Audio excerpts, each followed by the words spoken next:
নমস্কার বন্ধুরা, কেমন আছেন সবাই? সুপ্রভাত কিচেনে আপনাদের সকলকে স্বাগত। বন্ধুরা, আজকে আমি একটা রেসিপি নয়, এটা হলো শরবতের রেসিপি। আপনারা সবাই জানেন, অনেকে জানেন হয়তো, অনেকে জানেন না।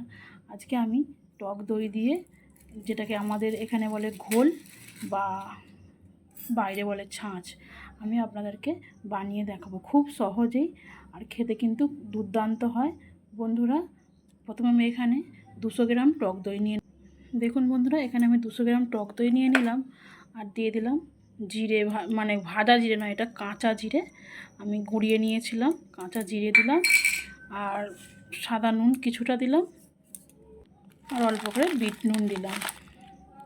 তো বন্ধুরা, প্রথম থেকে লাস্ট পর্যন্ত ভিডিওটি দেখতে থাকুন। বন্ধুরা, এই যে আমি এটা মিক্সারে দিলাম কেন, কারণ এটা এমনিও হবে, যাদের ঘরে মিক্সার নেই, সবার ঘরে কি থাকে, তো কি করবেন আপনারা, একটা পাত্রে ঢেলে যে ডাল কাঠি থাকে না, এই ডাল কাঠি দিয়ে ফেটে নিলেই হবে। আমার কাছে ভালো ডাল কাঠি নেই বলে আমি গ্রাইন্ডারে দিয়ে একটু ঘুরিয়ে নেব।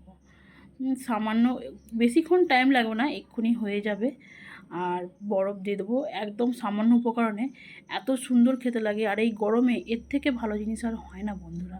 এটা এত সুন্দর হজমের কাজ করে আর খেতেও দুর্দান্ত। এই ছাঁচ খেতেও খুব সুন্দর লাগে। তো আমি অনেকদিন ধরে আপনাদের সঙ্গে শেয়ার করবো ভাবছি, তো আজকে বানাচ্ছি, তো আপনাদের সাথে আজ শেয়ার করব। তো চলুন এটাকে আমি ব্লেন্ডারে ঘুরিয়ে নিই। দেখুন বন্ধুরা, ব্লেন্ডারে আমার ঘোরানো হয়ে গেছে। মা আর ছেলে খাবো, তাই দুটো গ্লাসে আমি ভাগ করে নেব। দেখুন বন্ধুরা, আমি গ্লাসে ভাগ করে নিয়েছি। এবার আমি বরফগুলো দিয়ে দেবো। হ্যাঁ, অবশ্যই বরফ দিতে হবে, ঠান্ডা না হলে কিন্তু এটা ভালো লাগবে না, অবশ্যই ঠান্ডা করতে হবে।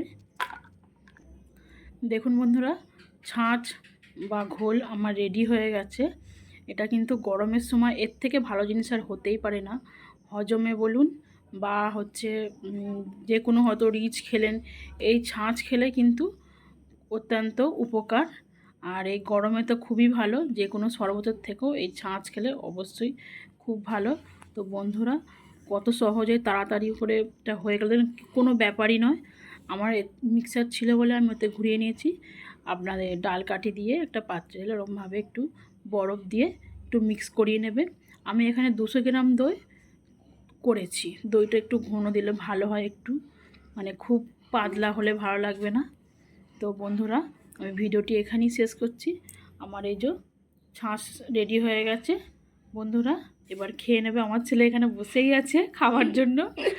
তো চলুন বন্ধুরা, আমার এই ভিডিওটি যদি ভালো লাগে আমার চ্যানেলটাকে সাবস্ক্রাইব করবেন, লাইক করবেন, কমেন্টস করবেন, শেয়ার করবেন বন্ধুদের সাথে। আমার চ্যানেল যারা নতুন দেখছেন তারা আমার চ্যানেলটাকে সাবস্ক্রাইব করে রাখবেন, তাহলে পরবর্তী ভিডিওগুলো দেখতে পাবেন। তো ভিডিওটা আমি এখানেই শেষ করলাম। ধন্যবাদ।